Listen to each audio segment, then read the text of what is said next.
friends, welcome back to my channel.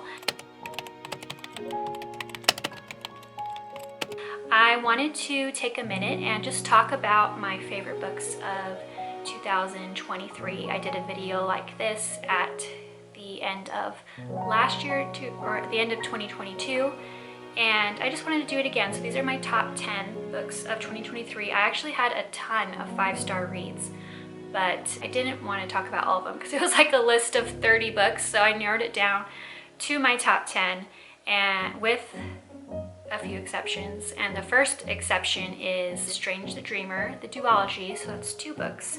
And then also the Daughter of Smoke and Bone trilogy, which is 3 books, and I'm counting that all as 1 book. That's because they're all written by the same author, Laini Taylor.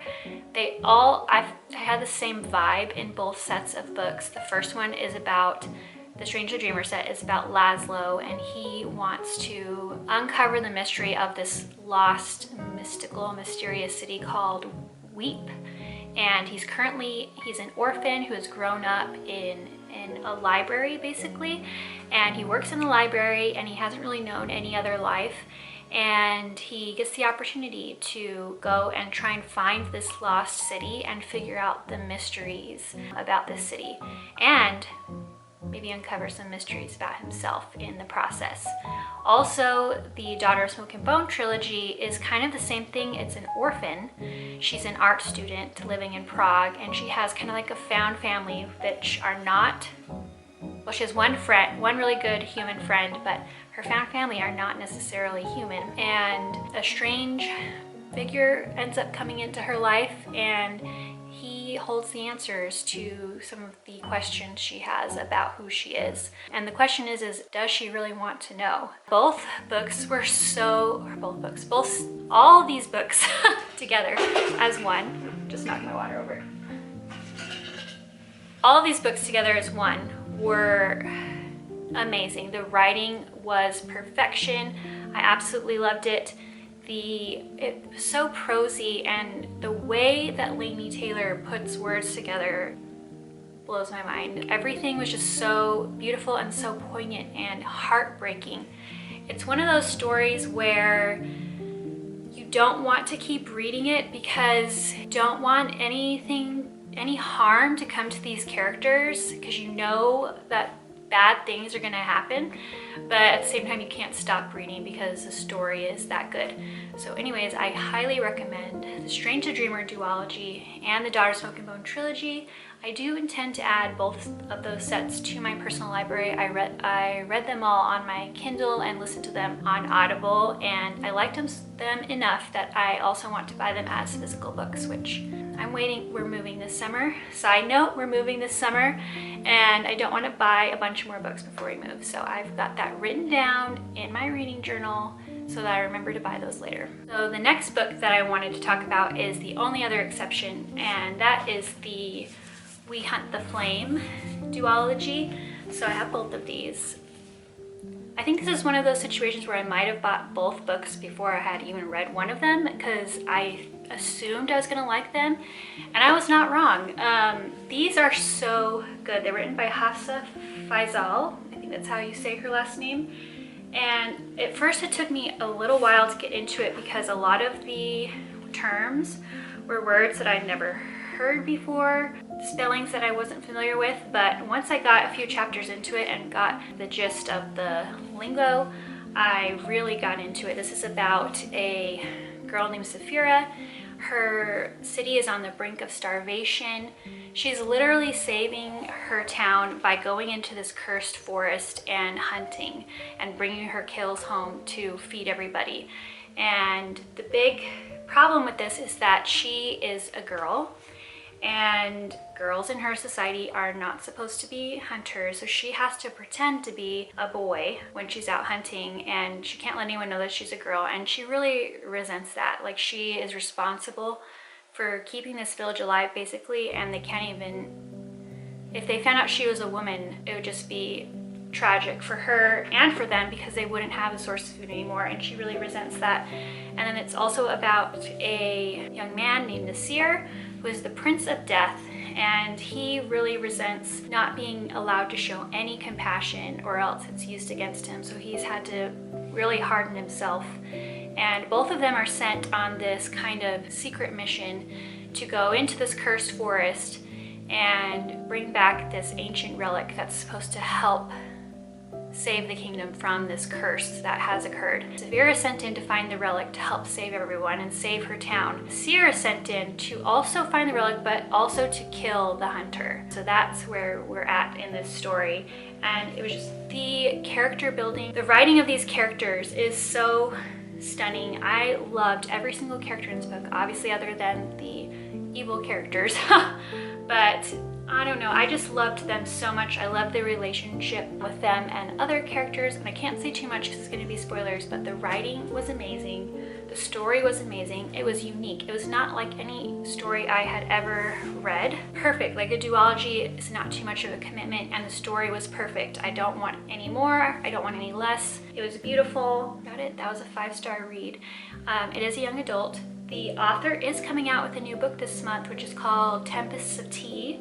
And I'm really excited for that one. It sounds really fun. It is also a young adult, I believe. It's about a girl who runs a tea room, and at night the tea room becomes like a den for vampires, I guess. And it's also got a heist. So sign me up. Tea, vampires, heist. Sounds like a good time. Okay, so next I have Happy Place by Emily Henry. I think this and only one other are not fantasy books, so this is a contemporary romance. It reads a lot more like a literary fiction novel than it does a romance, but it does have a strong romance plot in it. It's basically a story about miscommunication or lack of communication. So if that's something that bothers you, I would not recommend this book, but it's about a girl and her friends from college, I believe. They all met in college, and how they've grown apart and the communication issues that led to that. And they've all come back together for one last vacation together, and her ex-fiance, I believe he was her fiance, is there, and they hadn't told anyone that they'd broken it off. So in order to not ruin this last vacation together, they decide to pretend to still be together, kind of go into the backstory of how the relationship started, why it ended, the problems that are going on within the friend group, and how to navigate all of that. And I just connected with a lot of the themes in this book, mostly with the main characters. She struggles with people pleasing, I believe, is how I would describe it. And I feel like that is a very relatable topic for a lot of people in this day and age. So yeah, Happy Place by Emily Henry. I really enjoyed it. It really hit me right in the heart. And I know some people didn't love it for very valid reasons, but for me, I connected with this book in a very strong way, and it was a 5-star read. Okay, the next book is Yours Truly by Abby Jimenez, and I loved this book. So she also wrote one called Part of Your World, which was really good. I liked it, but I think I only gave it about a 4-star. This one is set in the same world. I think the character from Part of Your World shows up in this at some point, and I adored it. It's about a woman who works in the ER at the hospital, and she is wanting to get this big promotion, but a new doctor is hired on, and she is told that he is also being considered for the promotion. So she has a little bit of irritation towards him. They get off on the wrong foot when they meet for the first time, and he ends up writing her a letter explaining himself and how he has social anxiety, and it's just a beautiful letter, and she's like, oh my gosh, what a lovely person. And they kind of have a little bit of a letter correspondence and get to know each other and become friends and maybe potentially more. And I really loved this mostly because the main character in this felt like such a real, like what a real person would be like. A lot of times in these romance novels, the men are written ridiculously, like they're huge, they have blue eyes and they have no feelings except when you need them to have feelings, and I don't know, they just seem a little bit like unreal. And this character felt really real. He had real problems, real concerns, real emotions that he wasn't afraid of communicating, and I really enjoyed that, and it was a little bit different from a normal romance novel that I've read, so definitely recommend this one. All right, then we have Emily Wilde's Encyclopedia of Fairies, and this book was so good and so unexpected. When I first saw the title for this book, I didn't know it was going to be a book. I thought it was literally going to be like an illustrated like Encyclopedia of Fairies, like a fake encyclopedia, but no, it's a novel by Heather Fawcett, and it's about a woman who is kind of like a professor who's not, I don't think she's tenured yet, and she's writing a book about fairies, like an Encyclopedia of Fairies, and she studied most of them, has almost everything she needs, but there's this one elusive set of fairies up in the north, kind of in like a Norway type setting, and she wants to go study them so she can finish her encyclopedia.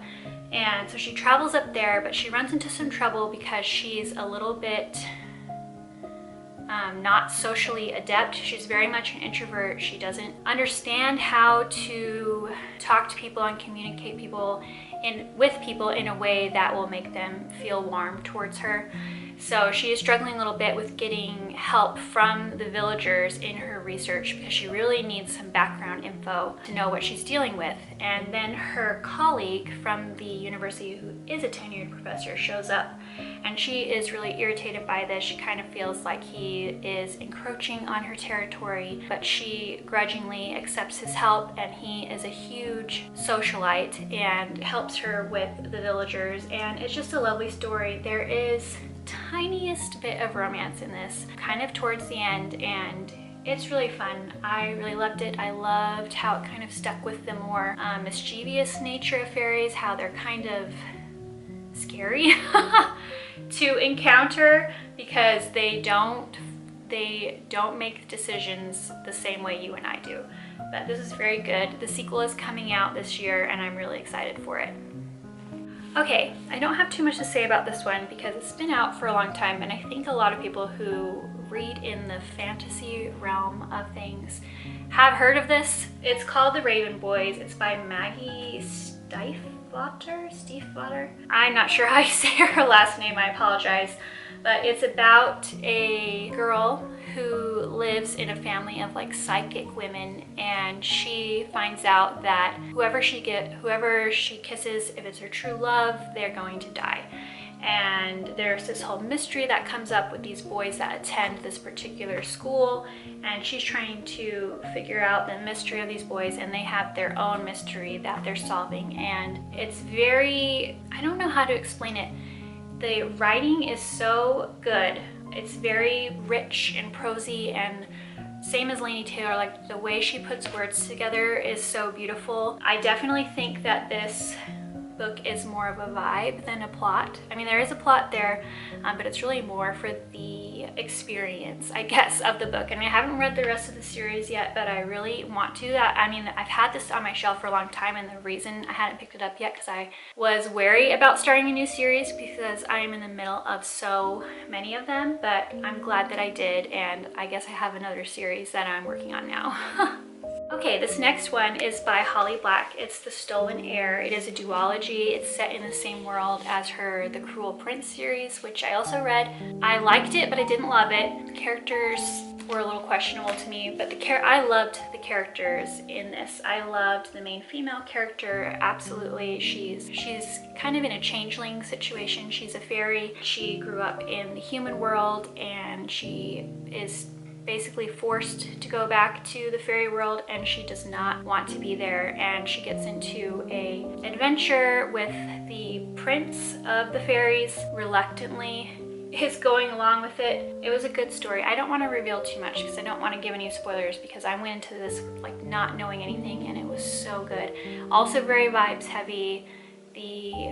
I don't know, just the feelings that you get while reading it just feels very magical, and I definitely got lost in this world, and so much so that I actually listened to this on audio and loved it so much that I went out and bought the special edition. So that's a 5-star review for me.